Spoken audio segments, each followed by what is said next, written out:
Salut YouTube! Aujourd'hui on fait de la domotique, et de la domotique vraiment trop cool, hein. C'est pas juste on va mettre une ampoule connectée, non, là c'est vraiment on va tout connecter. Et je te le dis à toi YouTube, mais je te le dis à toi également tous, regardez. Ce qu'on va faire aujourd'hui, c'est qu'avec un interrupteur, on peut éteindre plein de trucs, on peut allumer plein de trucs, que ça soit des lumières, que ça soit des spots, que ça soit des trucs RGB, des prises connectées, ça c'est ce qu'on va faire aujourd'hui.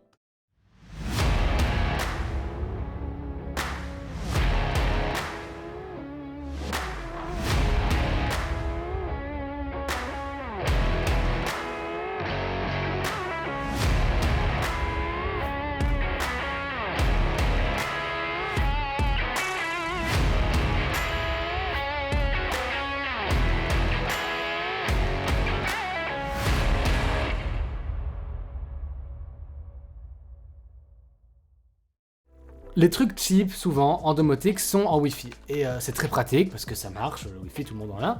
Mais il y a quelques petits problèmes avec ça. Souvent, c'est application propriétaire. Quand c'est pas une application propriétaire, il y a moyen de l'intégrer dans des programmes de domotique, mais soit ça a été conçu et pensé par le fabricant, et donc on va trouver les modules dans Home Assistant, Node-RED, et tout un tas d'autres logiciels. Mais des fois, ça n'est pas prévu, et donc il y a des gens qui essaient de hacker des solutions plus ou moins officielles et fonctionnelles. C'est le cas par exemple, il me semble, des Yeelight de Xiaomi qui avant étaient en Wi-Fi, qui sont encore en Wi-Fi pour les Yeelight, et ça marche, mais c'est un peu embêtant parce qu'il faut connecter votre ampoule au Wi-Fi, il faut trouver son adresse IP, des fois il faut trouver une clé unique pour chaque device, il faut connecter tout ça, donc ça prend beaucoup de temps. Alors qu'avec du Zigbee, eh bien on verra le processus à suivre pour appairer un appareil en Zigbee, sauf que c'est aussi simple que de le prendre, selon le module, on appuie 4 fois sur un bouton, ou on reste appuyé longtemps sur un bouton, ça s'appaire automatiquement, on a un truc en MQTT, qui dit MQTT dit compatible avec n'importe quoi, et donc on va gagner énormément de temps sur le setup. Et c'est pas tout, parce que aussi le Wi-Fi, ça fonctionne en Wi-Fi, avec le protocole du Wi-Fi, et donc eh bien, vous allez vous connecter à votre Wi-Fi en 2.4 GHz généralement, et donc si vous avez énormément d'appareils de domotique qui fonctionnent en Wi-Fi, vous allez commencer à saturer votre réseau. Et ça peut être embêtant, parce que si vous voulez avoir Internet sur votre téléphone ou sur votre ordinateur, vous n'êtes pas connecté en Ethernet, et que vous avez 1 milliard de trucs de domotique, il risque de poser des problèmes dans votre réseau, et vous allez avoir des performances limitées simplement parce que vous avez des ampoules connectées dans votre maison, ce qui est un peu embêtant. Alors qu'en Zigbee, c'est pas les mêmes fréquences, je sais plus exactement pour aller vérifier quelles sont les fréquences de fonctionnement, mais ce n'est pas en Wi-Fi, et donc ça ne va pas interférer avec votre Wi-Fi.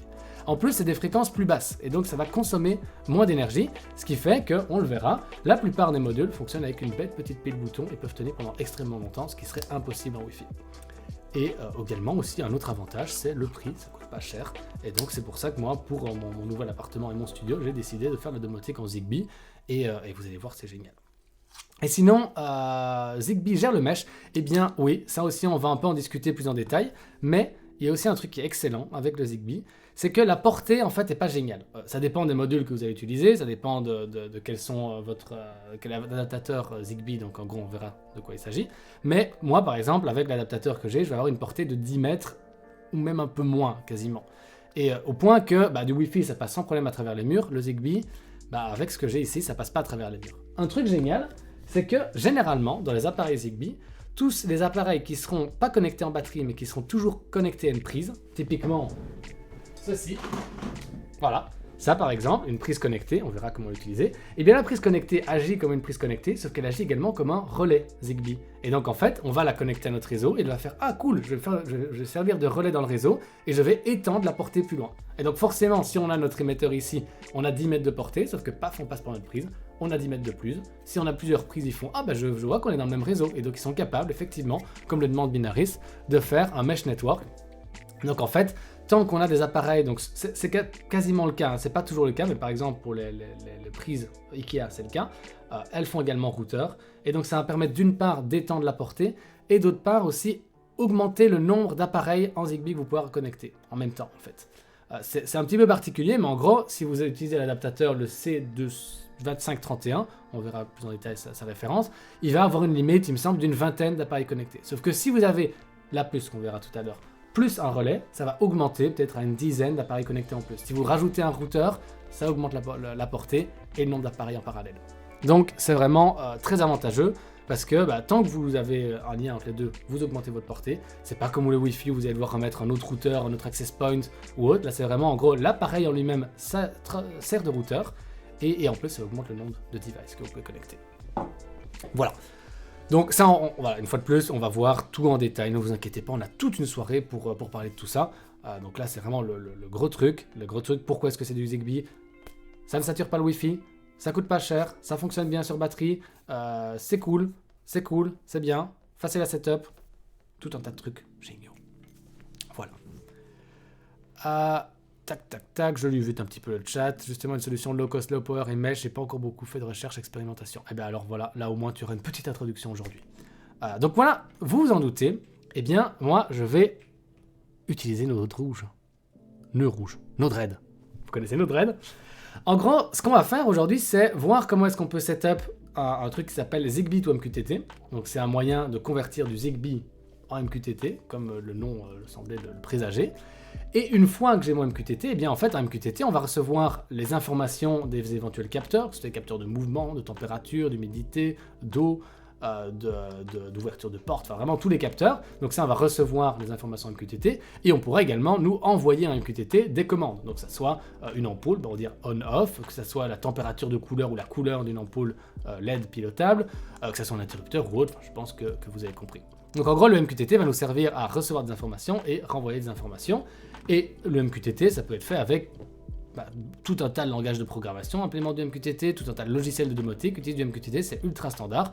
Moi, forcément, je vais l'utiliser sur Node Red. Donc je vais un peu vous montrer comment est-ce qu'on peut, d'une part, faire une interface graphique pour smartphone ou ordinateur via Node Red, mais également comment faire certains systèmes d'automatisation. Là, par exemple, dans mon appartement, j'ai des chauffages électriques qui sont ultra vieux et j'ai pas trop confiance au système de thermostat de ces chauffages.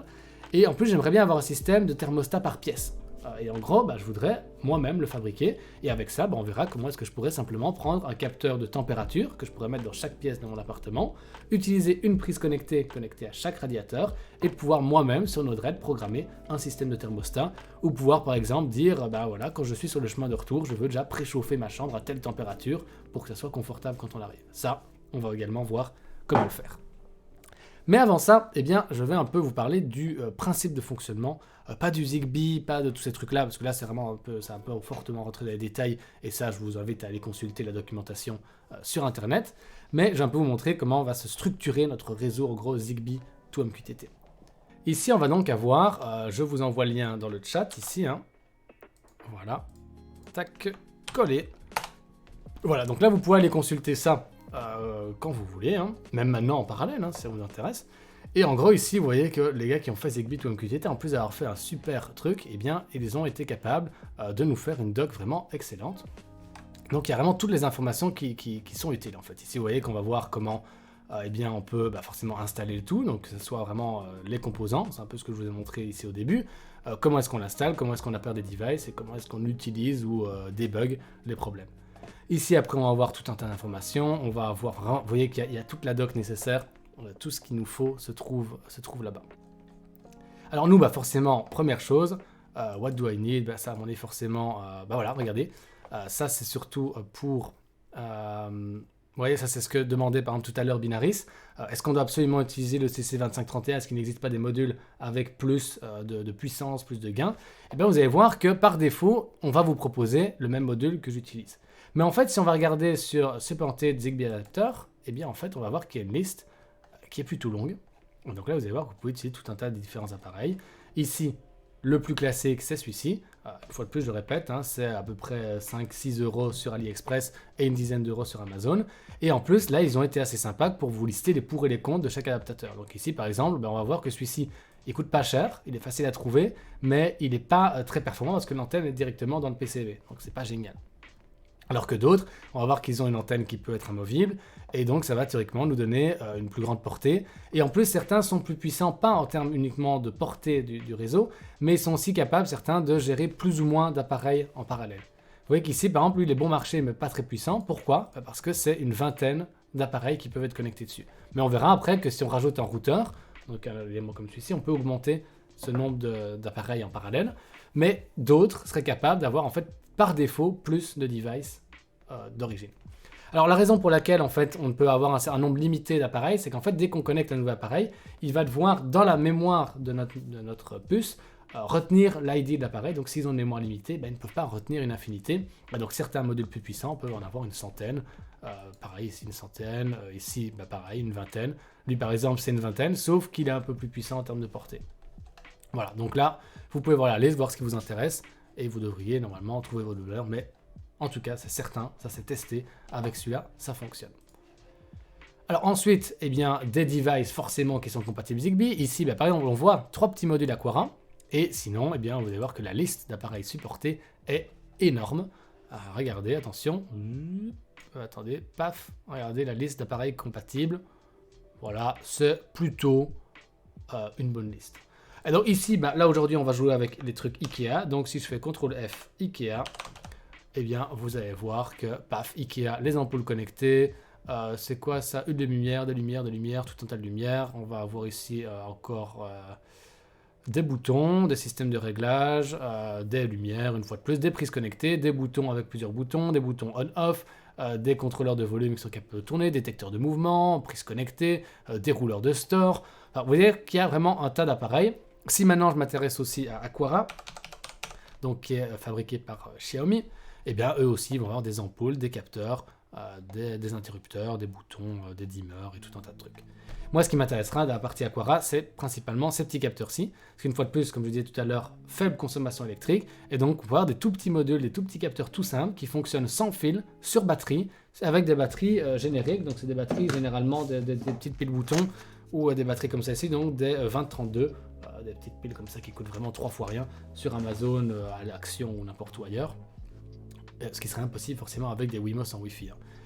Et donc ça, je vais ajouter chez moi des capteurs de porte, je vais ajouter des capteurs de mouvement et de lumière, également aussi, comme j'expliquais, des capteurs de température dans chacune des pièces. Et donc ça sera en Aquara. Voilà.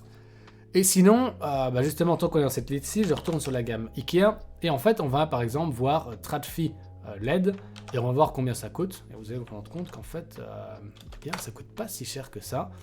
Voilà, Tradfi. Ici, bon, c'est du Ikea en anglais parce que mon Google est en anglais, désolé. Mais Ikea.be,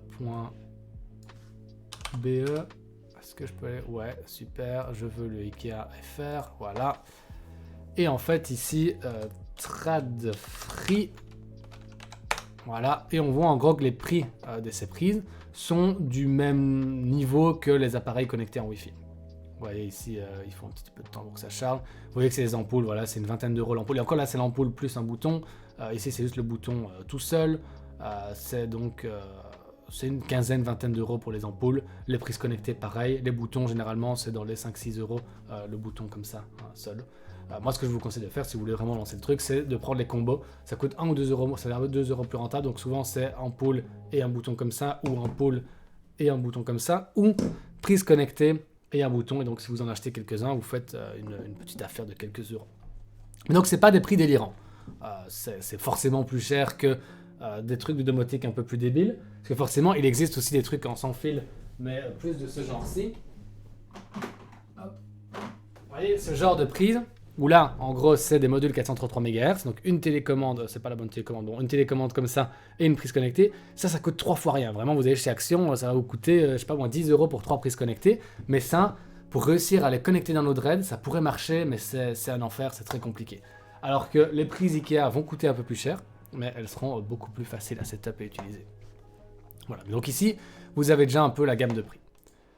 Alors on retourne dans la dock, ici on va avoir besoin d'un Raspberry Pi, et puis ici on va avoir besoin d'un câble d'extension USB, c'est pas nécessaire.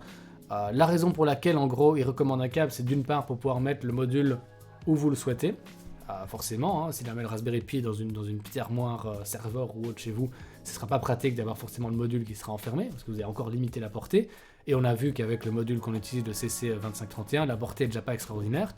Et aussi, il recommande en gros d'avoir un adaptateur pour éviter les interférences. Parce que déjà, l'antenne n'est pas géniale dans certaines bornes, mais si en plus elle est près de la masse métallique du Raspberry Pi, en fait, vous pouvez avoir des interférences assez facilement. Et donc, c'est pour ça qu'ils vont recommander d'avoir une extension USB pour vraiment mettre l'antenne dans un endroit dégagé et avoir les performances maximales de votre système. Mais c'est pas indispensable.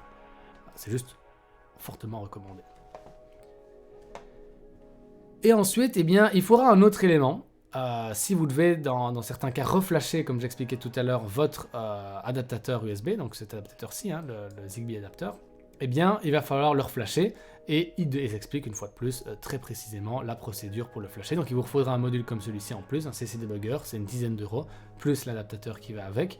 Donc c'est encore un prix à faire, ça c'est un peu dommage, parce que en fait vous allez voir une fois reflasher votre CC 2531, et après le CC Debugger, théoriquement vous en aurez plus besoin. Mais voilà, si vous avez un hackerspace près de chez vous ou autre, il est très probable qu'ils aient ce genre d'appareil. Donc essayez toujours de voir si vous pouvez pas en prendre n'importe un, parce que vraiment vous aurez vraiment besoin qu'une seule fois. Ici, on va pas refaire toute l'étape parce que j'ai déjà fait de mon côté, mais vous voyez que c'est assez simple à faire, il faut juste suivre le tuto et ça va très bien se passer. Voilà. Alors, ensuite, eh bien, qu'est-ce qu'on aura ensuite? Eh bien, Running Zigbee to MQTT. Tac, on va ici. Et une fois de plus, on suit le tuto, on installe ce qu'il faut installer, voilà, donc on suit toutes les explications. Et en fait, ce qui va se passer après, eh bien, quand on a suivi toutes les explications, eh bien, virtuellement, c'est terminé. Donc en gros, pour résumer grossièrement ce qu'on va faire, dans ce qui se fait là-dedans, c'est on installe, on crée un service pour que le Zigbee to MQTT se lance au démarrage, et on va avoir un fichier de config qui se trouve, je ne sais pas si on le voit ici, non pas ici, ça c'est le service, voilà, on va avoir un fichier de config ici, configuration.ykml, et ici en fait on va devoir lui donner eh bien, notre serveur MQTT et éventuellement les logins de notre serveur MQTT. Vous voyez ici, soit c'est, vous allez dire localhost si votre serveur MQTT est directement sur votre Raspberry Pi, et s'il est ailleurs, vous mettez son adresse IP, et si nécessaire, user password. Okay, donc c'est assez simple. Et une fois que c'est fait, eh bien, dès que vous allez démarrer votre Raspberry Pi, il va automatiquement se connecter au broker MQTT, et vous allez pouvoir maintenant appairer vos appareils, et automatiquement, ça enverra un message en MQTT, et ça récupérera des informations en MQTT. Donc voilà, là, imaginons qu'on ait tout fait. Donc on a acheté notre Raspberry Pi, on a acheté notre adaptateur, on a acheté le module pour reflasher notre adaptateur, on a reflashé notre adaptateur en suivant le tuto, on a installé Zigbee to MQTT, on branche le tout dans notre Raspberry Pi, on lance notre Raspberry Pi, et c'est bon. Donc à quoi ça ressemble? Eh bien, vous le voyez peut-être en petit ici, mais en gros, j'ai quoi? J'ai mon Raspberry Pi qui est là, la petite LED verte ici, c'est l'adaptateur. Là, c'est un Raspberry Pi avec un radiateur dessus, hein. C'est pour ça que vous ne reconnaissez peut-être pas la forme typique du Raspberry Pi. Et voilà, il est alimenté.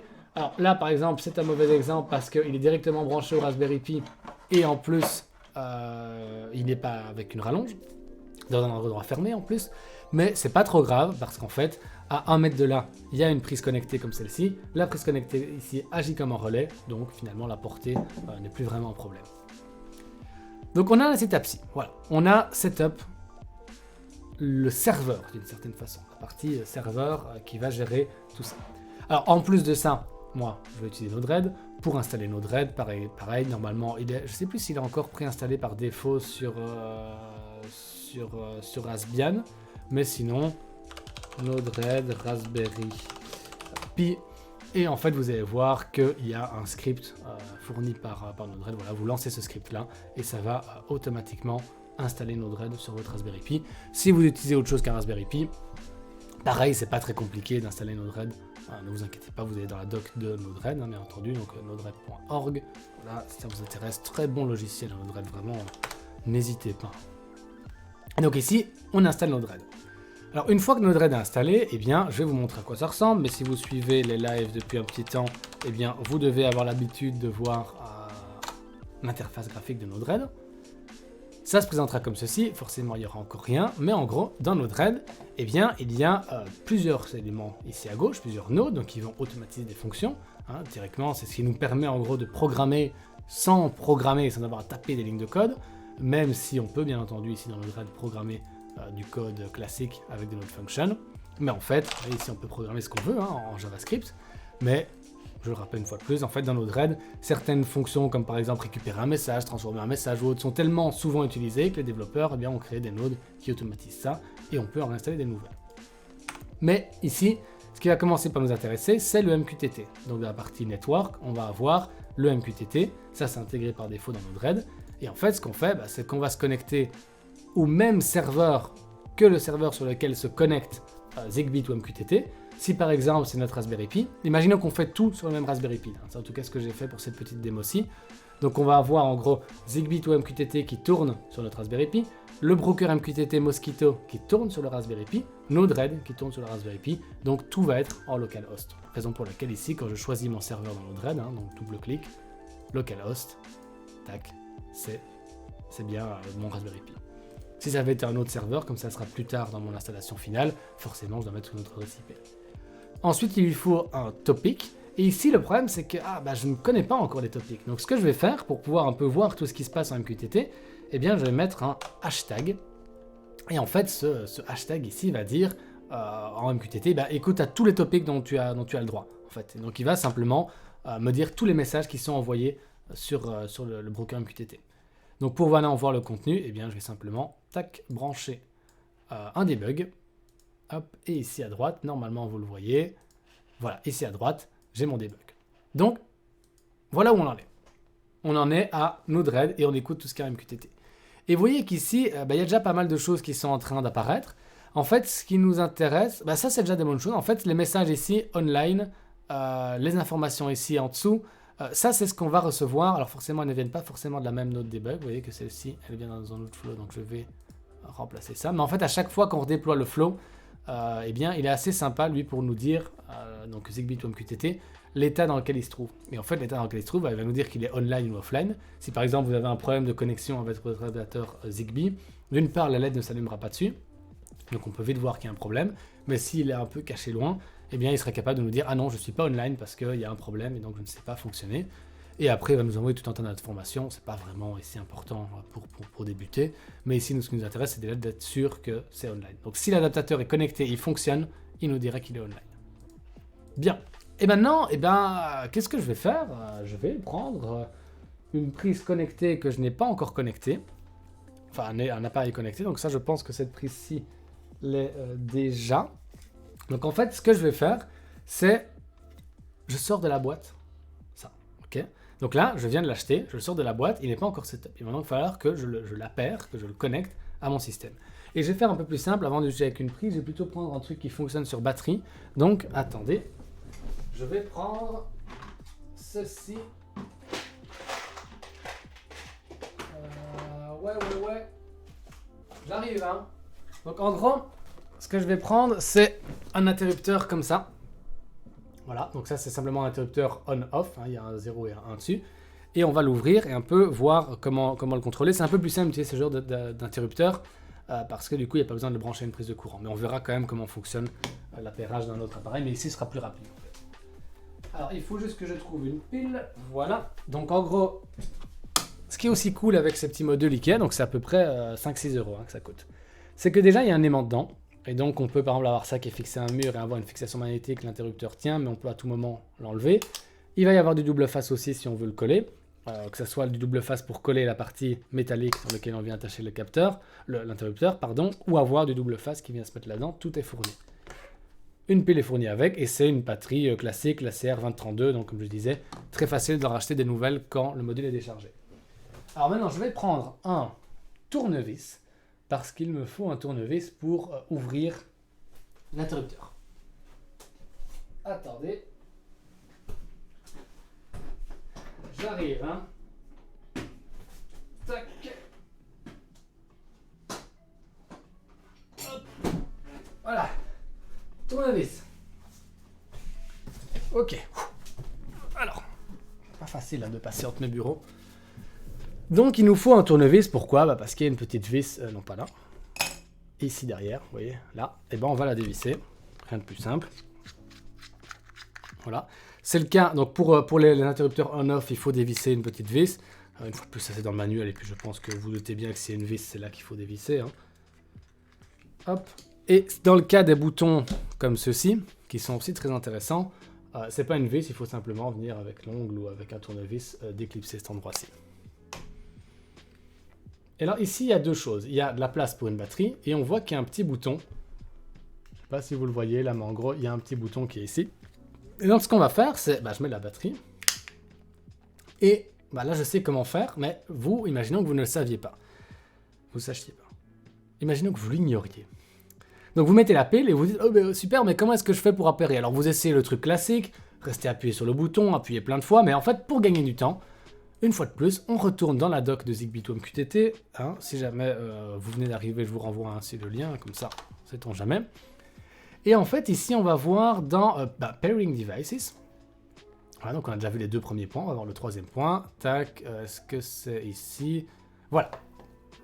paf. Alors ici, ah oui, mais il n'y a pas énormément d'informations. Ici, on voit juste que dans la documentation, forcément, on doit mettre permit join. Parce qu'en fait, théoriquement, vous pourriez aussi setup tout votre environnement Zigbee. Et pour éviter qu'après, par erreur, vous ajoutiez des nouveaux appareils ou que si vos voisins ont du Zigbee et que par erreur, ils se connectent à votre réseau, vous pouvez dans la config et interdire l'appairage de nouveaux appareils. Mais ici, forcément, on nous dit juste, vous devez dire que ça doit être par défaut autorisé. Et en fait, nous, ce qui nous intéresse, c'est la partie Supported Devices. Ici, on clique dessus. Et là, on retourne sur la liste de tout à l'heure, quand je vous avais montré tous les appareils qui étaient supportés. Et donc maintenant, on a quoi ici? Un élément Ikea. Donc, on va faire CTRL F, Ikea. Voilà. Et dans Ikea, on descend. Vraiment, elle est très très bien faite, cette doc, c'est incroyable. On descend, on descend. Est-ce que je l'ai passé? Je l'ai probablement passé. Paf! C'est pas ça. C'est lui. Thread Free On-Off Switch. Je clique ici, et en fait, ici, il va nous expliquer quel genre de message il est censé recevoir, qu'est-ce quel genre de message il enverra à MQTT, et également comment l'appairer, et vous allez voir ici que, voilà, pairing, eh bien, pour l'appairer au Zigbee to MQTT, eh bien, simplement, il faut enlever l'arrière, ok, à côté de la batterie, j'ai le bouton, et on nous dit qu'il faut appuyer 4 fois sur le bouton, et mettre l'élément le plus proche possible de notre antenne, de notre relais Zigbee. Donc moi, ce que je vais faire, c'est que j'ai appuyé 4 fois, et là, il nous explique qu'il va y avoir une LED rouge qui va s'allumer. On la verra à l'intérieur. Vous la verrez sûrement pas en vidéo parce que la lumière ici est un peu trop forte. Mais en gros, il y a une petite LED rouge qui va s'allumer. Et donc maintenant, ce qu'on va faire au moment où j'appaire mon device, c'est aller ici.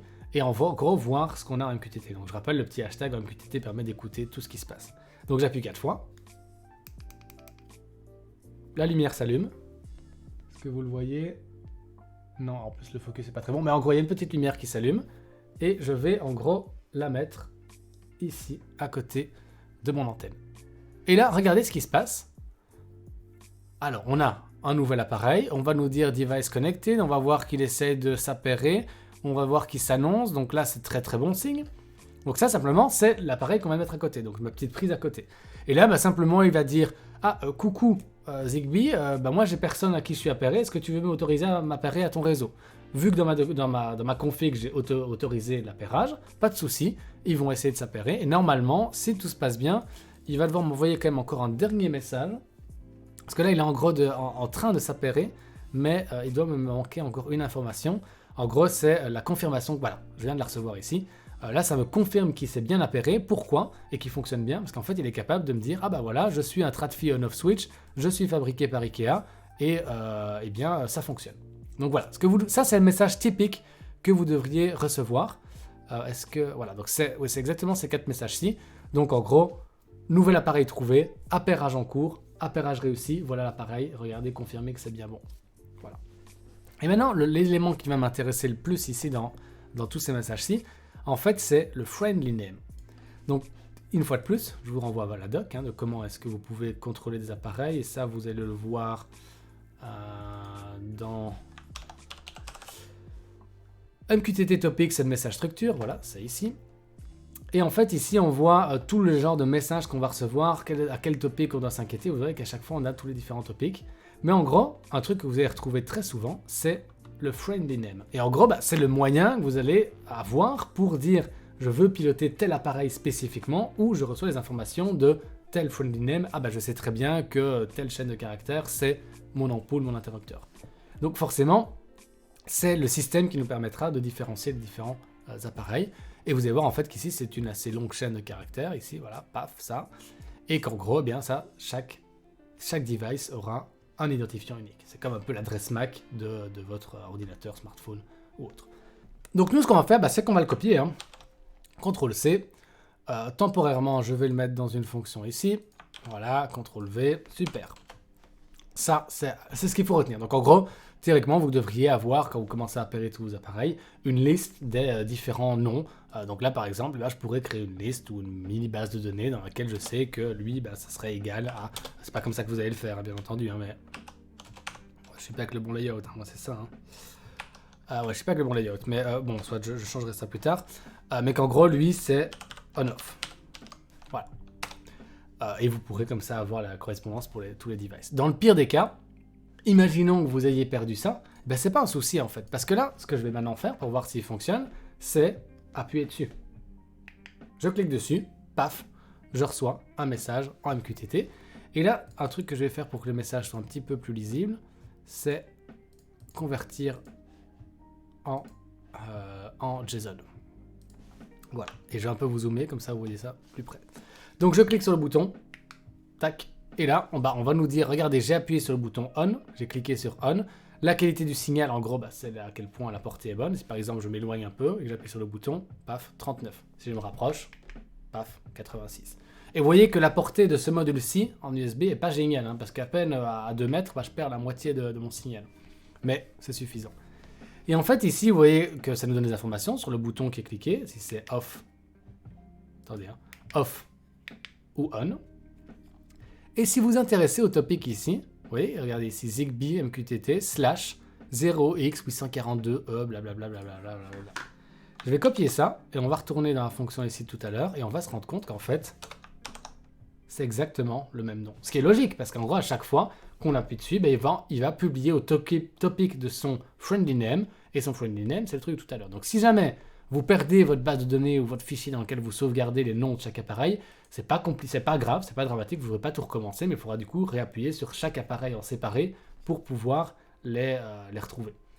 Là où ça pourrait poser un problème, c'est si par exemple, là, vous voulez piloter une ampoule. Parce que l'ampoule, elle va pas par défaut envoyer des informations à votre serveur. Et donc, vu qu'elle n'envoie pas des informations, si vous perdez son nom, eh bien, il faudra la réappairer, mais c'est pas encore dramatique. C'est pas trop compliqué. Mais là, imaginons qu'on ne perd pas les infos, parce qu'il faut vraiment le faire exprès pour les perdre. On aurait donc ça. Et donc maintenant, eh bien, au lieu d'écouter à tous les topics, eh bien maintenant, je vais écouter au topic uniquement de mon interrupteur. Alors, le topic par défaut, ce sera pour recevoir des informations, c'est Zigbee, peut-être pas en caplock, hein, to MQTT / le friendly name. Alors, comment est-ce que je sais que c'est la structure? Eh bien, pourquoi? Parce que je vais dans la documentation. Dans la documentation, on m'explique que, eh bien, par défaut, les messages sont envoyés sur tel topic, et si je veux setup, donc ça, une fois de plus, si ça vous intéresse, si vous voulez reproduire ça chez vous, allez voir dans la doc, il y a vraiment tout nécessaire ici qui se trouve. Et donc par défaut, si je cherche un friendly name, vous voyez qu'il apparaît quand même pas mal de fois, hein, beaucoup de fois. Et donc voilà, ici voilà, par défaut, Zigbee / friendly name, c'est là qu'on reçoit toutes les informations d'un appareil, voilà, typiquement capteur de température humidité, capteur à bouton, un capteur de présence, et ainsi de suite. Donc maintenant, ce que je vais essayer de faire du coup, c'est vous confirmer que je n'écoute plus à tous les topics, mais que j'ai bien sélectionné le bon appareil. Comment est-ce que je vais faire ça? Eh bien, je vais prendre ma node message payload. Ah ouais, là c'est la fonction qui est pas contente parce que forcément ici, c'est une fonction qui n'a pas de sens. Donc en gros, lui, de toute façon, je l'ai bien copié normalement. Donc lui, je peux le supprimer. Voilà. Je vais arrêter d'écouter à ce topic-ci. Donc en gros, là, je n'écoute plus à tous les topics. Le seul topic auquel je vais écouter, c'est Zigbee to MQTT / le friendly name de mon bouton. Donc si j'ai pas fait d'erreur, si j'appuie sur le bouton, dans le debug, ici en haut, eh bien, j'ai bien clic la qualité du signal. Une fois de plus, je peux parse mon fichier JSON, en objet JSON, pardon, pour avoir le message un peu plus clean. Et là, ça fonctionne.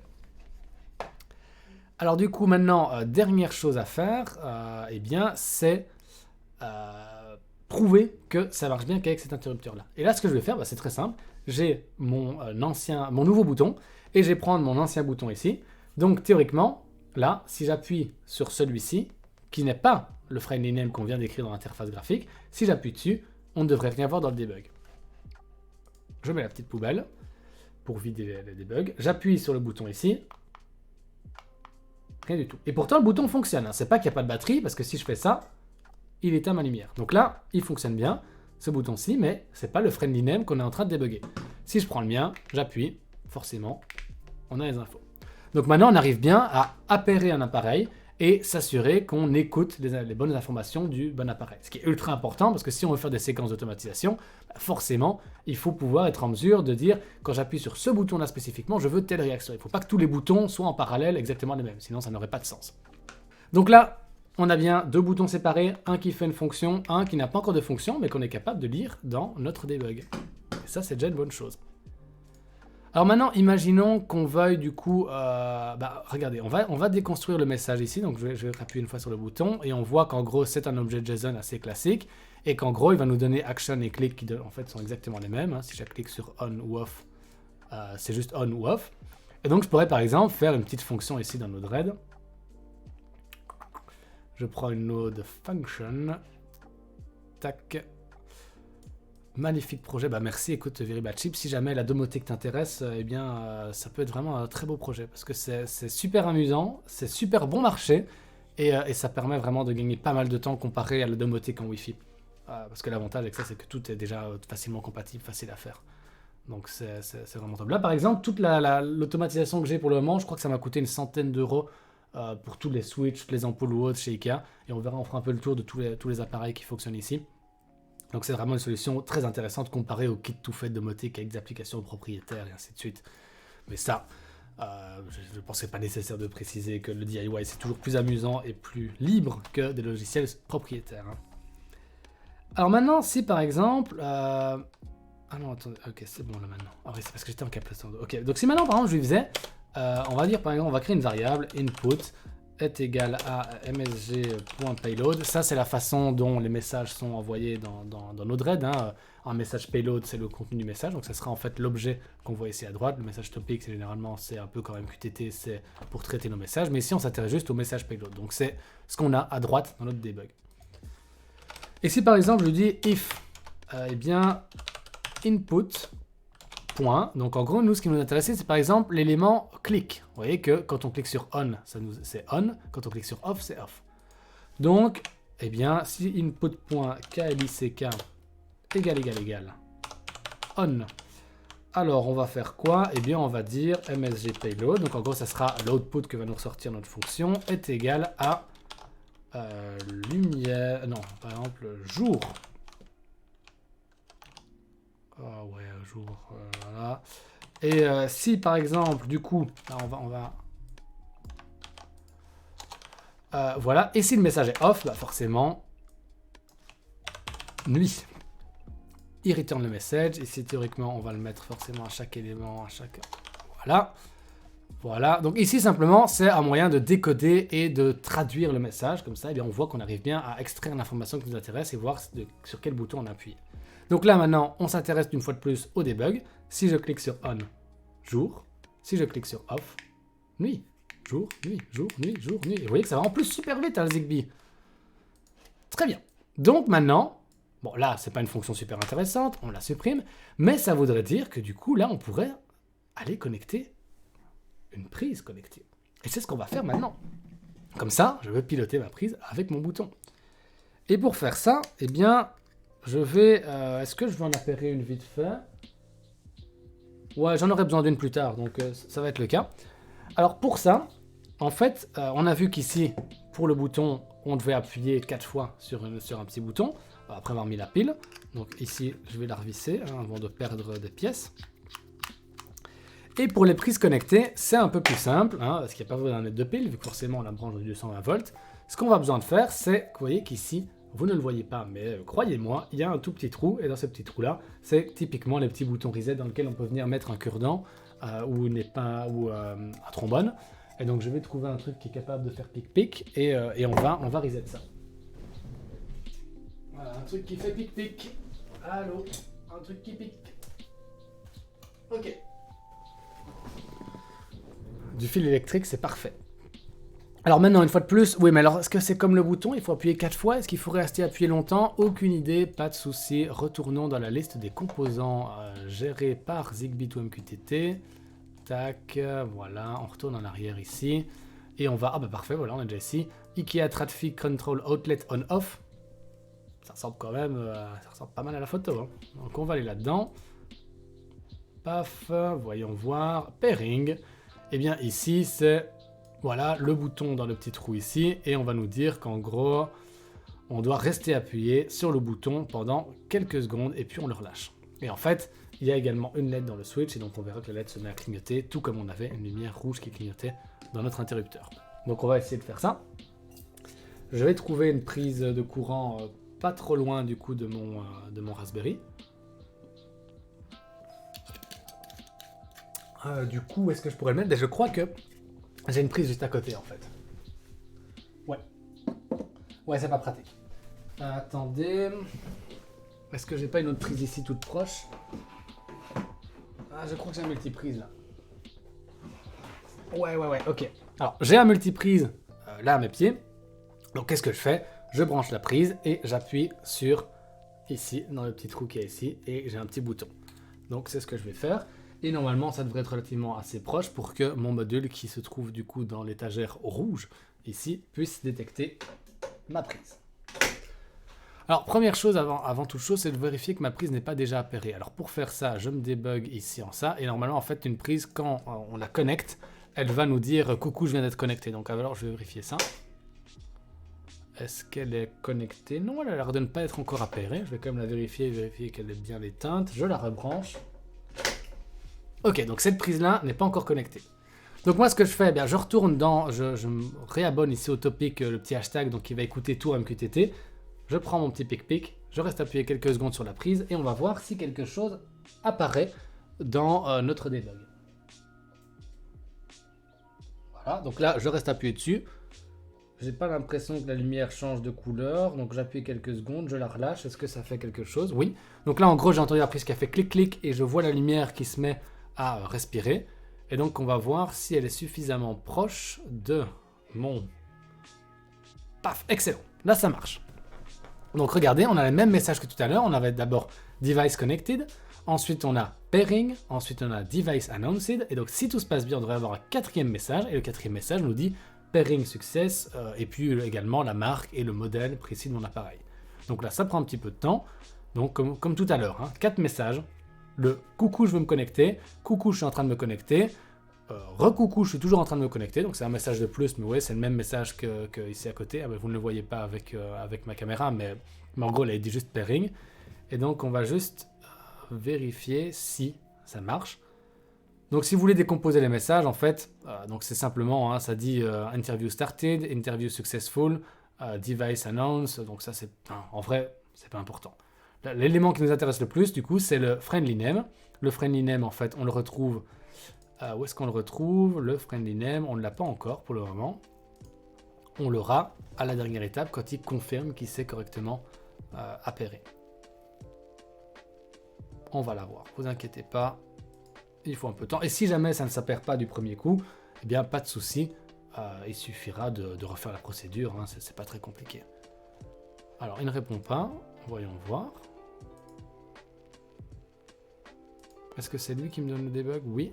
Mais non, mais ça c'est simplement quand on redéploie le flow, à chaque fois il nous dit s'il est on ou off. Donc c'est pas encore ça.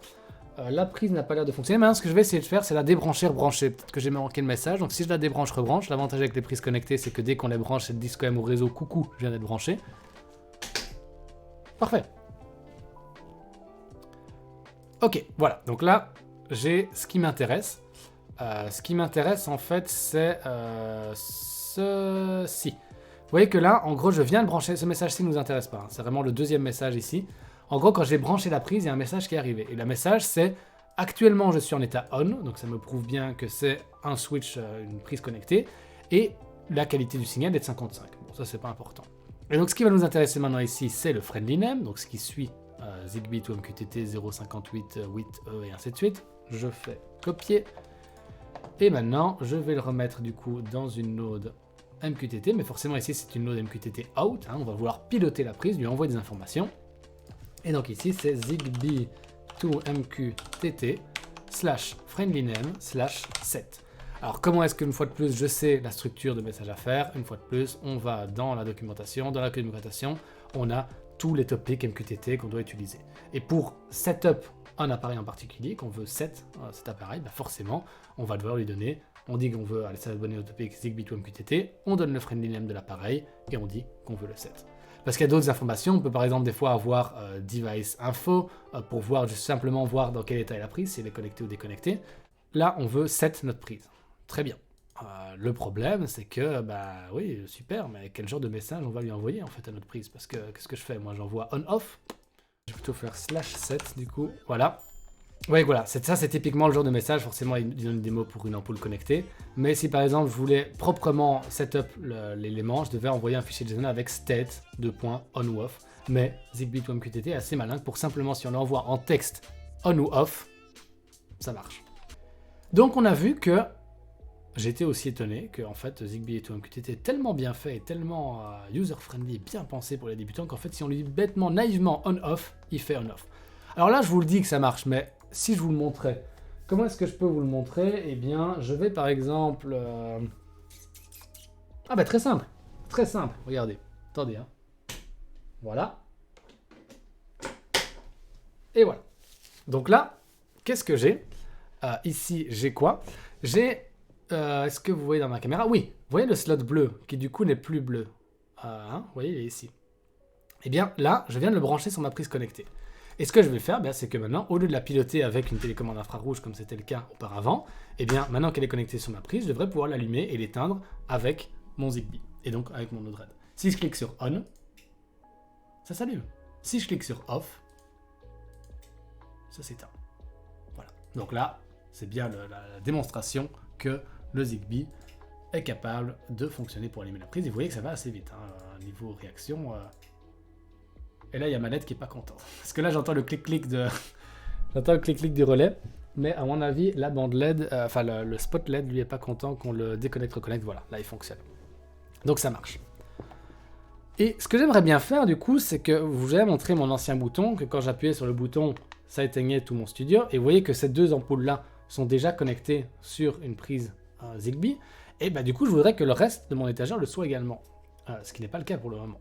Donc ce qu'on va faire, avant de rajouter le slot bleu à toute la domotique, on va déjà voir comment individuellement piloter le slot bleu avec le bouton qu'on a setup tout à l'heure. Parce que lui, il est connecté, il est appairé. Vous voyez dans le debug, si je le nettoie et que j'appuie dessus, qu'il se passe quelque chose. Et bien maintenant, ce que je voudrais faire, c'est dans Node-RED dire, quand j'appuie sur ce bouton-là, je pilote uniquement la case bleue. Pour revenir à ce qu'on a tout à l'heure, on va enlever le debug d'absolument tout. Ça ne nous intéresse plus d'avoir des messages qui nous donnent tout.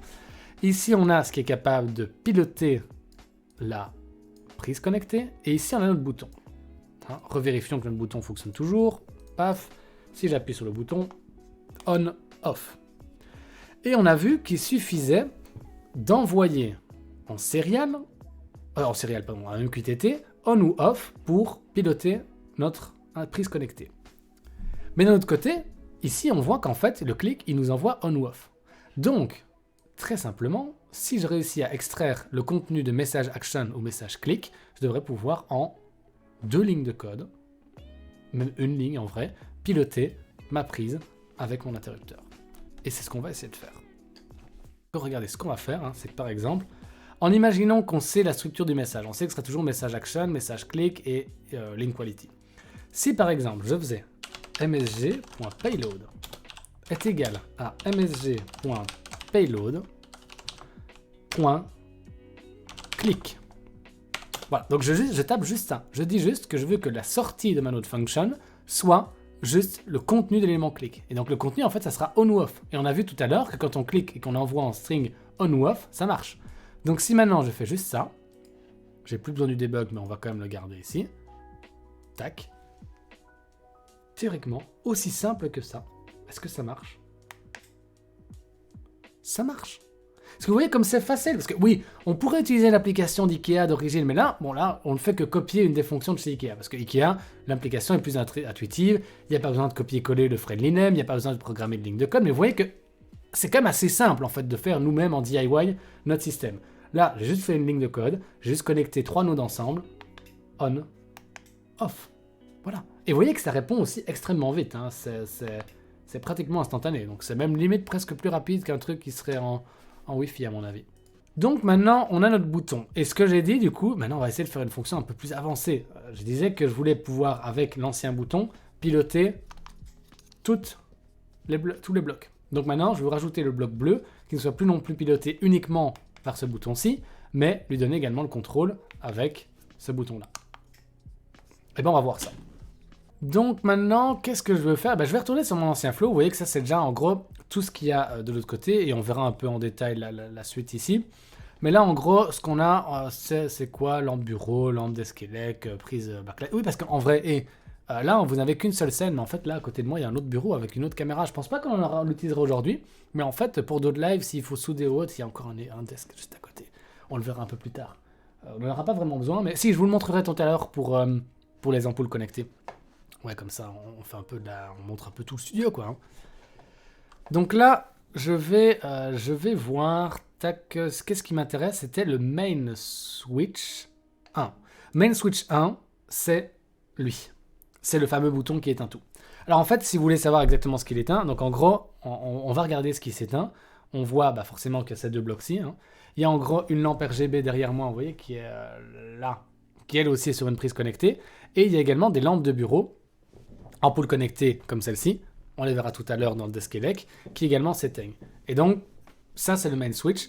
Pour être sûr que ça soit le cas, on va mettre du coup un petit debug ici pour voir si c'est bien lui qui est déclenché. Paf. Je vérifie que lui n'est plus en train d'écouter, c'est bon. Alors pourquoi qui est-ce qui crie là? C'est lui qui crie. Ah oui, mais ça c'est normal, c'est parce que quand il... Oui, c'est normal.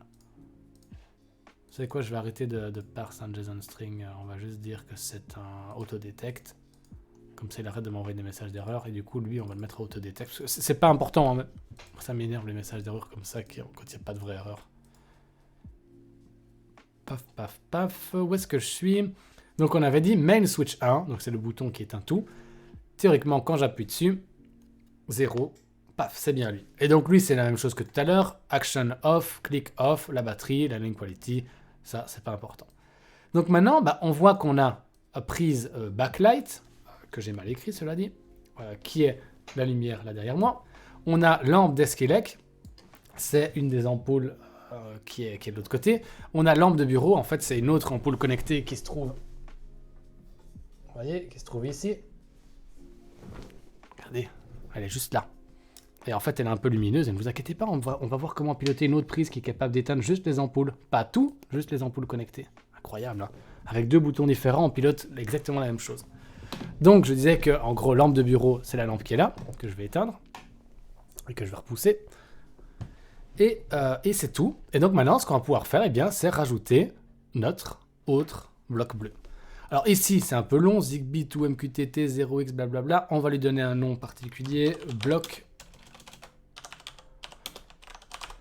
bleu. Et aussi simple que ça, en fait ici c'est quoi? Main on off. Vous voyez quand j'avais dit que je voulais faire proprement le setup du code, en fait théoriquement c'est je déconstruis message click et si c'est off ou on, eh bien je fais un beau message payload avec state off ou state on.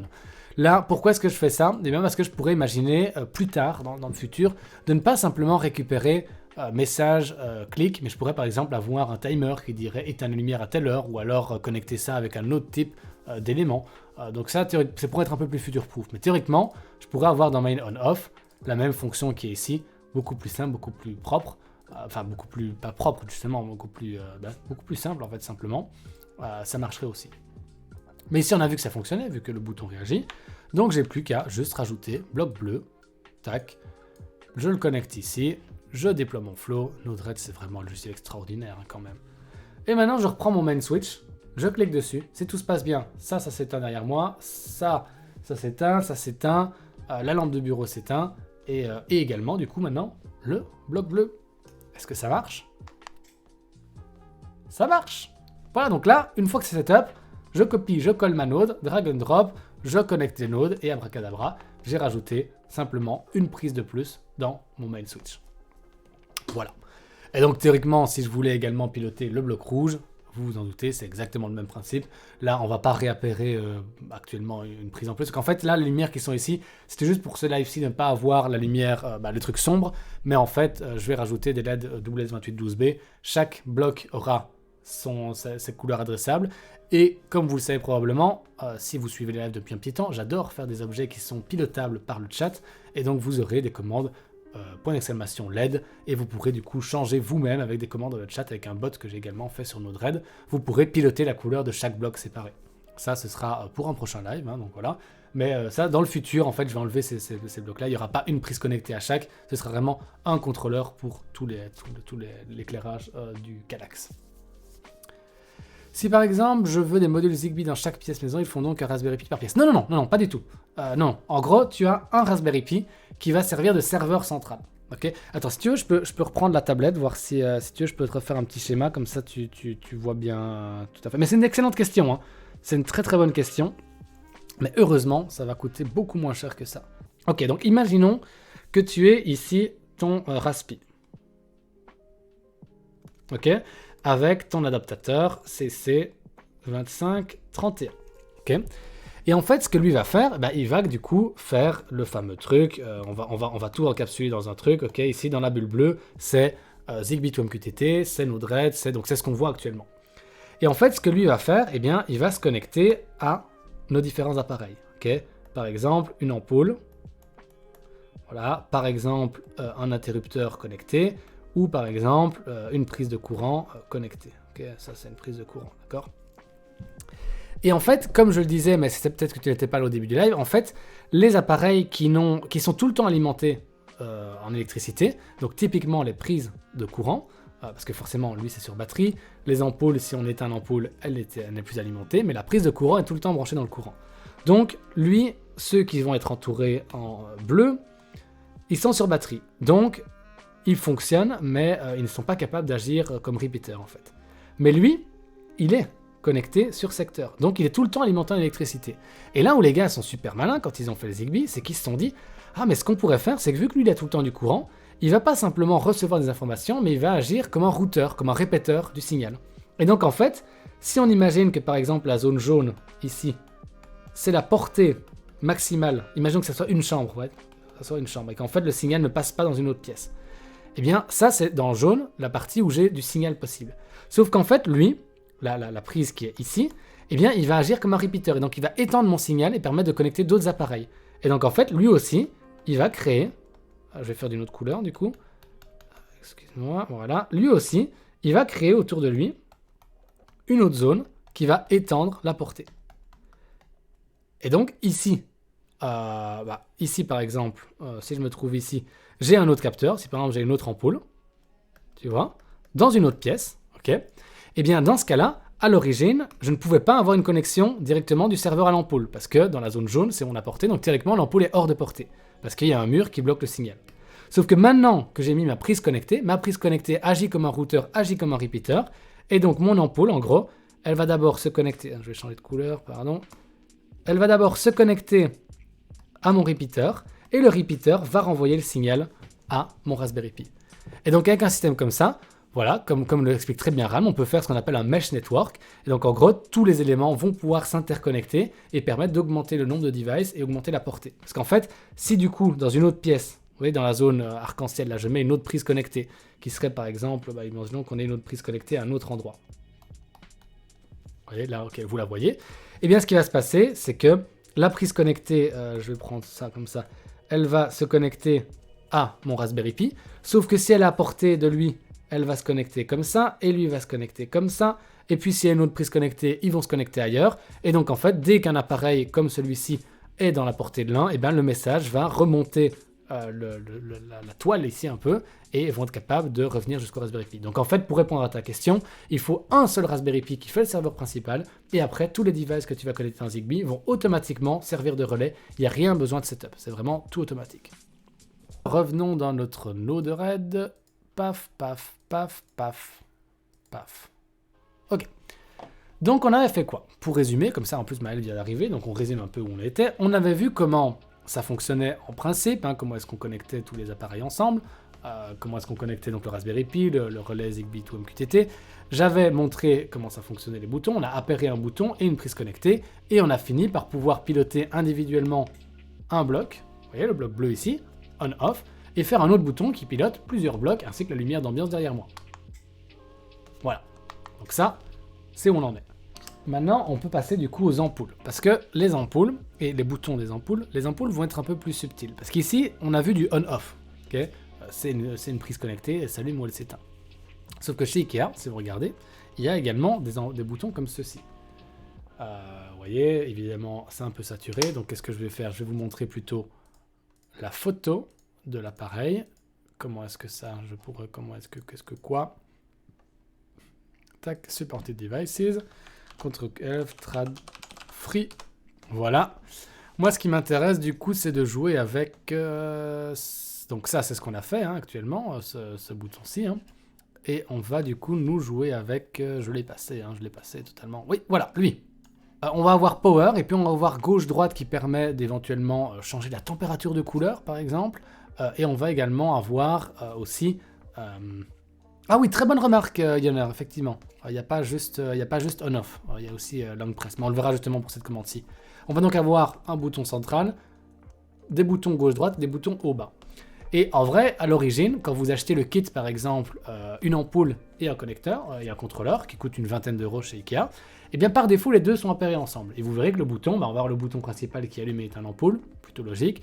On va avoir les deux flèches qui vont permettre de changer la température de couleur de notre ampoule, parce que certaines ampoules Ikea sont contrôlables en intensité lumineuse et en température de couleur, donc est-ce que la lumière sera froide et la lumière sera chaude. On va voir comment du coup le faire nous-mêmes sur notre Node-RED, et on va avoir les petits logos de luminosité qui permettent de régler la luminosité de l'ampoule.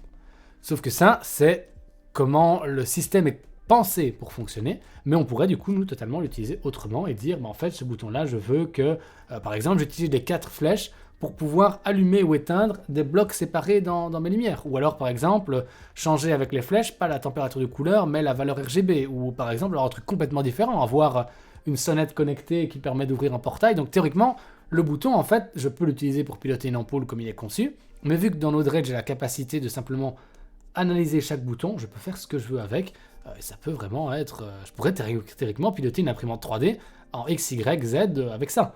Par exemple, pour revenir sur le projet de machine à grappin, je pourrais totalement avoir le contrôle de la machine à grappin et le bouton central pour attraper. Ça pourrait être intéressant de tester ça, tiens, cela dit. Donc là, un peu préparé que ce qu'on a fait tout à l'heure. Pour l'appairer, celui-ci est déjà appairé, je vérifie que c'est la bonne. Ouais. Ici, en gros, comment ça fonctionne? Eh bien, une fois de plus, on va à l'arrière, on met la batterie, il y a un petit bouton, 1, 2, 3, 4, je le mets près de mon Raspberry Pi, il va m'envoyer les 4-5 messages en disant qu'il est en train de se connecter, de s'appairer, que tout fonctionne bien, et il nous donne la marque de l'appareil pour prouver qu'il s'est bien connecté. Et une fois que j'ai ça, eh bien, quand j'ai le message du bouton, je récupère son friendly name. Le friendly name, c'est un truc comme ça, vous voyez, une chaîne de caractères unique pour chaque bouton. Il faut bien les retenir. Si vous les oubliez, il suffit d'appuyer dessus et de voir sur quel topic le device parle. Et après, eh bien, on va juste s'intéresser du coup à ce qu'envoie cet appareil. Donc ici, ce sera le multi-bouton 1. Est-ce que c'est ça? Ah mais non, donc toi, je ne veux pas que tu parles. Non, je crois que c'est le multi-bouton 2, parce que lui n'est pas en debug, c'est ça.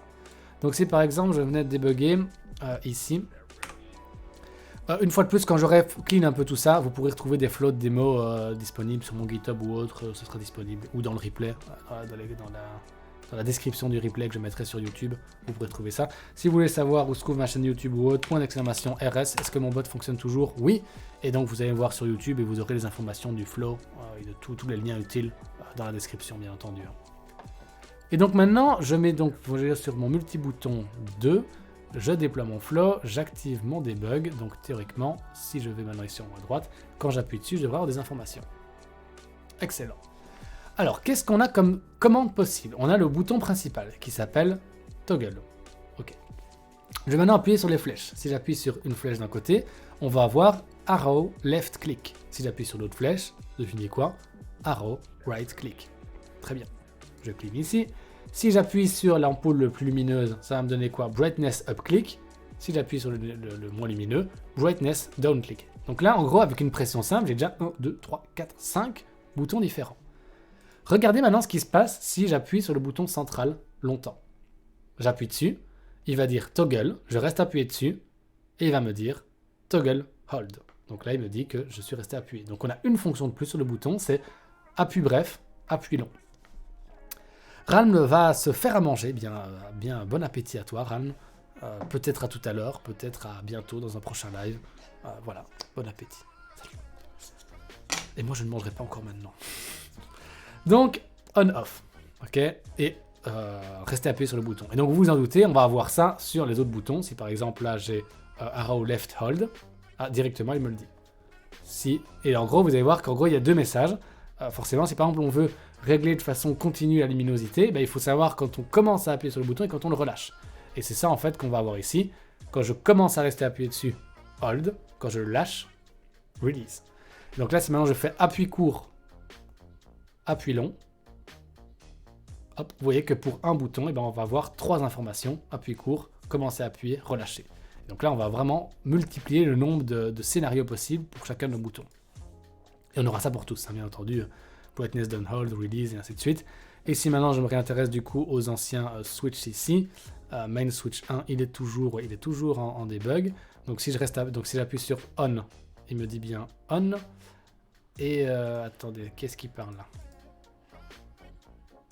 Ah oui, je vais plutôt débugger ici. Tac. Si j'appuie sur on, il va bien me dire clic. Et si je reste appuyé sur on, voilà, brightness move up, je relâche, brightness stop. Donc en gros, en fait, ce bouton-là, il est capable de faire on-off et théoriquement augmenter ou baisser la luminosité. Mais comme je disais tout à l'heure, on pourra en faire ce qu'on veut. En fait, nous, on va juste récupérer le nom des différentes actions et leur assigner une action qui est celle prévue par le fabricant ou une complètement différente. Et là, eh bien maintenant, on va essayer du coup de piloter une ampoule connectée. Je vais déjà vous montrer comment fonctionne le bouton et après, on va voir comment est-ce que ça a été programmé. Donc là, on le fait à l'envers. Plutôt que de le faire à partir de 0 et commencer à créer la fonction, je vais vous montrer le résultat et on va voir comment ça a été fait. Donc ici, vous voyez quoi? Donc vous voyez ici en bas le fameux bouton. Hein. Si vous voyez comment est-ce qu'il se change, comment est-ce qu'on change la batterie, bah, c'est très simple. J'ai pas d'ongle donc je ne saurais pas vous le montrer, mais on ouvre ici. Pareil pour l'autre bouton, on avait vu, j'en ai parlé, mais qu'il y avait une petite vis. Voilà, maintenant qu'on a cette caméra-là, c'est un peu plus facile à voir, bien entendu. Et sur ce bouton, eh bien, on va avoir le pilotage des ampoules connectées. Alors, les ampoules connectées, elles ressemblent à quoi? Elles ressemblent à ça. Voilà, hein, c'est exactement la même chose qu'une ampoule classique, hein, vous la mettez. Pour l'appairer, c'est un petit peu différent. Donc, on avait vu que pour appairer une prise connectée, j'en ai quelques-unes qui traînent. Pour une prise connectée, il faut juste venir mettre un petit pic-pic ici, appuyer quelques secondes, relâcher. Il y a une lumière blanche qui va se mettre à clignoter ici et après elle va s'appairer au serveur. Pour les boutons connectés, on ouvre l'arrière, il y a un petit bouton dans 1, 2, 3, 4, il s'appaire. Une fois de plus, tout est mis dans la documentation de Zigbee to MQTT. Pour une ampoule, eh bien, il suffit de la brancher dans n'importe où, hein, vous la branchez là où il faut. Et en fait, ce que vous allez devoir faire, c'est l'éteindre et l'allumer 6 fois. Donc en fait, elle devrait être allumée, vous l'éteignez, vous la rallumez, dès qu'elle s'allume, vous la rééteignez, vous la rallumez, et ainsi de suite, 6 fois. Et une fois que c'est fait, la 6e fois, vous la laissez allumer, et normalement, elle va se mettre à clignoter avec un clignotement de respiration, et donc ça prouvera qu'elle est encore en train de... Alors, elle est en cours d'appairage. Voilà, donc là, j'ai en fait ici une ampoule qui a été déjà connectée. Alors regardez ce qui se passe en fait, maintenant on va voir la fonction que j'avais créée dans le passé et j'ai pas encore fini de la setup parce que là j'ai pas encore tous les contrôles possibles. Mais en fait si j'appuie ici, est-ce que c'est le bon bouton? C'est pas le bon, pardon. Ça c'est multi-switch 2 ou 1, c'est lui. Quand j'appuie dessus, eh bien paf, j'appuie, ça s'allume, ça s'éteint. Donc bah là c'est le contrôle assez simple, hein. J'appuie sur le bouton, il allume. Alors un truc qui est intéressant avec ici, c'est que c'est pas comme ici précédemment. Est-ce que c'est le bon? C'est pas le bon. Faudrait que je les annote, hein, moi mes trucs. Hein. Ici, on avait vu aussi que ce switch-là était capable d'éteindre les ampoules. Donc si j'appuie dessus, vous voyez que ça éteint mon ampoule de bureau, mais ça éteint également toute la lumière qu'il y a derrière moi. Vous voyez? Si je rappuie ça, vous voyez que ça s'allume et qu'il y a de la lumière qui apparaît derrière moi. Donc les lampes RGB sont aussi pilotées avec ça. Alors que lui, c'est juste l'ampoule. Juste l'ampoule. Tout. Mais un truc cool, c'est que ce bouton-là, bah, vous voyez qu'il n'y a pas un on-off. Et en fait, ce que lui fait, bah, c'est toggle, c'est-à-dire qu'il inverse l'état de l'ampoule dans laquelle elle se trouve. Donc si j'appuie maintenant alors qu'elle est éteinte, ça va juste rallumer l'ampoule de bureau, mais ça n'allumera pas tout ce qu'il y a derrière. Donc ça, c'est finalement assez simple à comprendre. Hein. Lui, c'est le main switch. Quand j'appuie sur off, ça éteint tout. Quand j'appuie sur on, ça allume tout. Alors que ce bouton-ci, il ne fait qu'inverser l'état des ampoules. Si elles étaient éteintes, il les rallume. Si tout était allumé, il n'éteint que l'ampoule. Donc ça, c'est finalement assez simple comme fonction.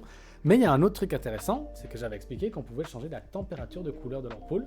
Alors ça va être un peu compliqué à voir parce que mon appareil va s'amuser à essayer de faire la balance des blancs. Mais en fait, ici, on est déjà dans une température de couleur qui est mélange entre chaud et froid. Sauf qu'en fait, j'ai ici sur le côté, vous voyez, hein, qu'il y avait les fameuses LED pour l'intensité et éventuellement les couleurs. Et moi qu'est-ce que j'ai fait? J'ai mappé en gros ces boutons-ci. Et je dis que si par exemple à un moment je dois souder et qu'il me faut de lumière blanche vraiment pure, eh bien je pourrais pouvoir la régler en lumière froide. Et si à un moment je veux qu'il soit tard et que j'ai pas envie de me fatiguer les yeux et que je veux une lumière d'ambiance très chaude, eh bien je pourrais régler ça. Et si je veux stream, je mets le mélange entre les deux pour avoir une lumière puissante mais qui rend assez bien les couleurs. Et là simplement, voilà, je l'ai mis dans le sens inverse moi évidemment. Non, ok. Donc là en gros, j'ai la lumière la plus froide, tiède, chaude. Et vous voyez en gros, vous le voyez surtout un peu dans le fond. Forcément la lumière est trop forte pour être un peu saturée. Si par exemple je m'éclaire avec, est-ce que ça se voit bien? Vous voyez que là en gros c'est la lumière la plus chaude possible. Le mélange entre les deux, lumière froide. Et aussi simple que ça. Tac, tac, tac, tac. Voilà, vous le voyez sur la caméra ici en dessous, vous voyez bien que la couleur change un petit peu. Et donc ici c'est vraiment aussi tout super simple. En appuyant sur les boutons, je peux changer la couleur et l'éteindre si je veux. Et ça, c'est ce qu'on va du coup voir de l'autre côté, de comment est-ce que j'ai programmé ça. Et en gros, on pourrait aussi faire un autre système, parce que là, vous voyez qu'il y a 3 états possibles. C'est très froid, milieu, chaud. Mais je pourrais aussi, avec le Hold and Release, rester appuyé, que c'est une transition plus lente, et après, quand je relâche, ça s'arrête pour avoir un truc un peu plus continu. Donc ça, tout ça peut être fait finalement assez simplement. Tant que je suis ici, est-ce qu'il y a d'autres éléments qui nécessiteraient un zoom particulier? Non, pas vraiment. On a vu comment appairer les 3 grands éléments, enfin les 4 grands éléments. J'ai pas encore d'autres modules pour le moment en cours disponibles, donc j'ai pas encore les modules Aquara en fait, mais donc voilà, vous comprenez déjà un peu tous les trucs. Donc ça en gros, c'est ça qu'on voit au minimum dans ce live-ci, comment les piloter. On a déjà vu comment les appairer, on a déjà vu comment le contrôler, et on voit maintenant comment piloter la LED. Et c'est ce qu'on va faire en allant revoir de l'autre côté du coup. Revenez à l'autre bureau. Et donc j'avais dit que j'utilisais quoi? J'utilisais un multi-bouton 2, voilà, c'était le fameux bouton qui permettait de changer les couleurs et l'intensité. Non, pas encore l'intensité, juste la température de couleur et on et off. Donc vous le revoyez ici en fait sur l'ampoule que j'ai ici, vous voyez que là je m'éclaire avec, je reprends le bouton d'à côté, j'appuie dessus, ça s'éteint, ça s'allume, ça s'éteint. Ok. Et vous voyez que quand j'appuie sur le bouton, on a les trucs que je débuguais tout à l'heure, toggle, right, left, brightness up, down et ainsi de suite. Et en fait, on voit que ça se connecte tout. On va en multi-bouton 2, c'est ça qu'on débug actuellement. J'ai bien la bonne scène, oui, tout à fait. Donc ça, c'est la bonne scène. C'est le debug ici, donc c'est bien le bon bouton. Quand j'appuie sur le bouton, l'information MQTT est envoyée dans cette fonction-ci, et c'est là qu'on va décomposer la fonction. Et on voit que cette fonction, elle est connectée à quoi? Elle est connectée par 2 fils, un à lampe d'Esquelec, l'autre à lampe de bureau. C'est les 2 lampes que j'ai, une ici devant moi, une ici derrière dans le d'Esquelec. Regardons maintenant le contenu de la fonction. Et en fait, ici, je trouverai sûrement plus tard un moyen d'optimiser un peu tout ça. Mais en fait, vous voyez qu'ici, j'avais dit qu'il y avait 3 couleurs de lumière séparées. On revient ici du coup sur ce qu'on a devant nous. Donc en gros, j'avais dit qu'il y avait 3 niveaux de température de couleur. Je vais remettre la lampe là devant moi, comme ça vous voyez un peu les températures de couleur qui changent. Voilà, chaud, tiède, froid. Vous voyez que ça change, la couleur au niveau de mon visage change assez fort. Donc, et on et off bien entendu. Qu'est-ce que je fais moi? Oui. Oui, forcément si je spam le truc, ça va pas lui plaire. Donc là, on retourne ici dedans, et en gros, on voit en fait qu'ici, j'ai 3 températures pré-setup. Et ça, c'est un truc qui est un peu dommage, mais c'est un petit détail. C'est pas vraiment, c'est pas dramatique, mais c'est un petit peu dommage. En fait, en temps normal, quand on a des ampoules connectées, souvent, leur température va être exprimée en Kelvin. En fait, si vous voyez light temperature, et quand vous achetez des ampoules ou autres, souvent, vous allez avoir une échelle comme celle-là, voilà, qui vont en Kelvin, voilà, de 2700 à 7000 généralement. Et en gros, plus la température en Kelvin est basse, plus la lumière est dite chaude. Mais en fait, si vous avez déjà un peu joué avec ça, c'est toujours un peu l'inverse. C'est-à-dire que théoriquement, une température en Kelvin élevée donne une lumière qui est plutôt dans les tons blanc-bleu. Et nous, c'est ce qu'on appelle de la lumière froide. Mais en fait, c'est une valeur de lumière chaude en termes de Kelvin. Soit, il faut juste retenir que ce que nous, on appelle le chaud, c'est des tons rouge-orange. Ce qu'on appelle le froid, c'est des tons bleus. Sauf qu'en fait, en Kelvin, une température élevée en Kelvin, c'est des lumières, des couleurs froides. Soit. Ici, ce qui nous intéresse, c'est que généralement, en fait, on représente ça en Kelvin, donc 2700 à 7000. Et donc, on peut facilement comprendre que quand on a une ampoule, quand on va dans le commerce et qu'on nous dit « Ah ben voilà, ça c'est une ampoule blanche de 4000 Kelvin », eh bien, on sait que ça serait une lumière qui sera en fait assez neutre parce qu'elle est un peu entre le chaud et le froid. Si par contre on a une lumière de 5700 Kelvin à 7000 Kelvin, on saura que ça c'est typiquement le genre d'ampoule qu'on doit mettre dans une salle de bain où on veut de la lumière blanche, mais on va pas les mettre ça dans sa chambre ou dans sa cuisine parce que c'est vraiment déprimant comme lumière. Ou au contraire, si on veut une lumière d'ambiance pour mettre dans une salle, dans un salon ou autre, eh ben on va justement aller prendre des ampoules qui sont un peu plus chaudes, donc dans les 3000 Kelvin, 3500.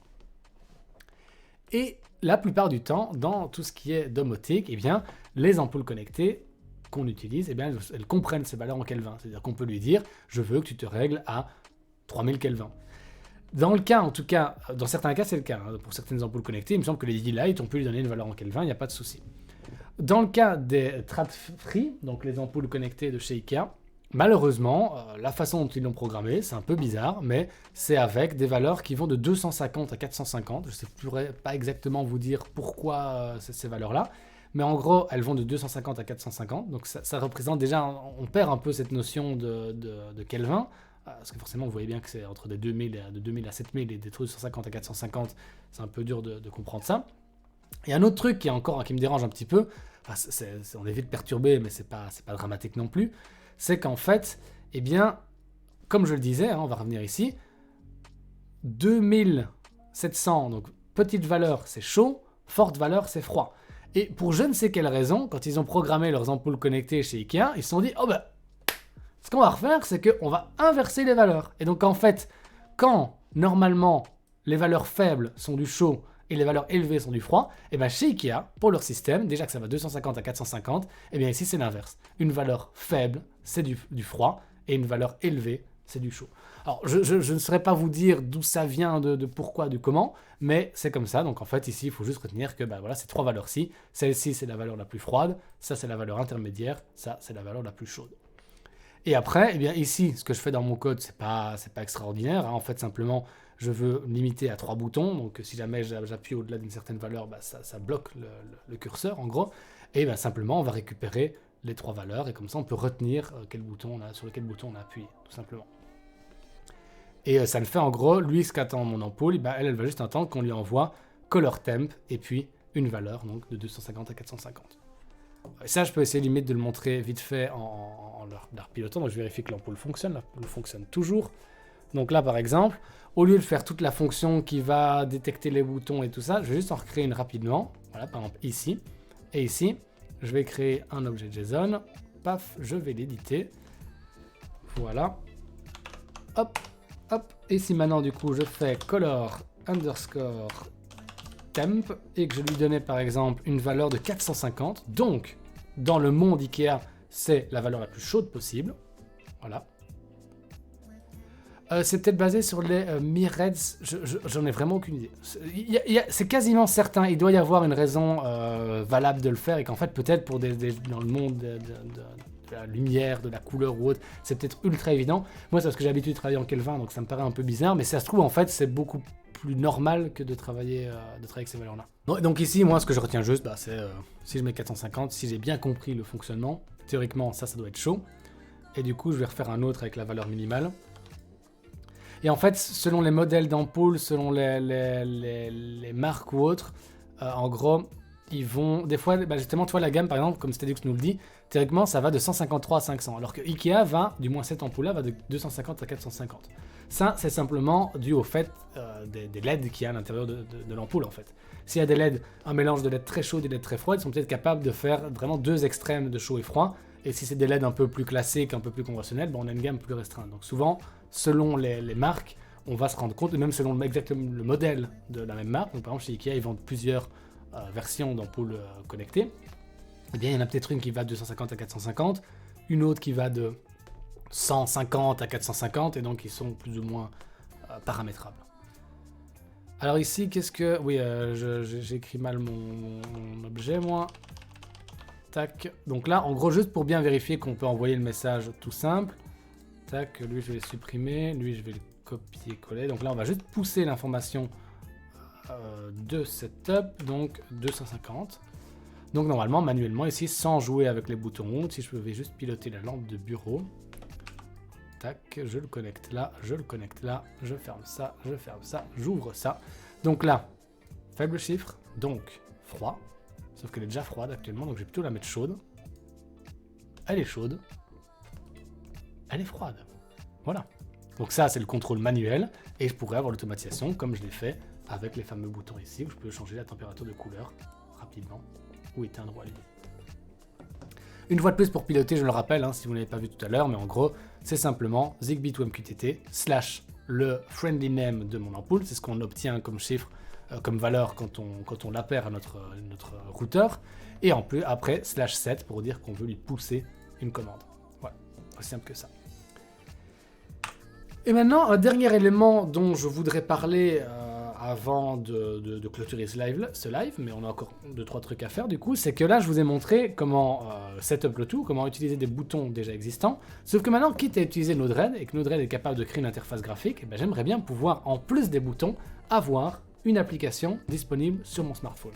Et ça peut être utile pour plein de raisons, comme par exemple, si j'oublie d'éteindre les lumières dans ma chambre, du coup, je n'ai plus accès au bouton, parce que forcément, ça ne fonctionne pas en Wi-Fi, donc c'est pas de l'internet des objets ou autre, c'est pas une portée infinie. Bien, avec Node-RED, je peux créer des interfaces graphiques, et que ça peut être intéressant d'avoir un contrôle via mon smartphone. Si j'oublie d'éteindre les lumières dans ma chambre, eh bien, je pourrais, sur mon téléphone, voir déjà si j'ai oublié de les éteindre ou les allumer.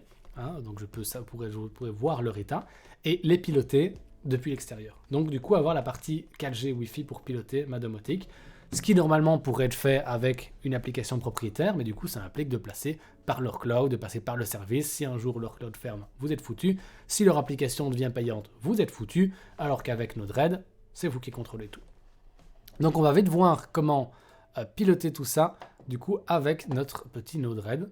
On va pas faire une explication exhaustive du dashboard sur Node-RED. Maintenant, en fait, vu que là, je viens d'installer fraîchement un Raspberry Pi, je vais quand même vous montrer finalement comment est-ce qu'on installe un dashboard, en fait. En fait, dans Node-RED, par défaut, il n'y a pas la possibilité de créer un dashboard, sauf qu'il y a des milliers de nodes additionnels que vous pouvez télécharger gratuitement en allant dans le petit menu burger en haut à droite, Manage Palette, Install, et si je fais Dashboard, je prends le second qui a été mis à jour il y a un jour, paf, Install.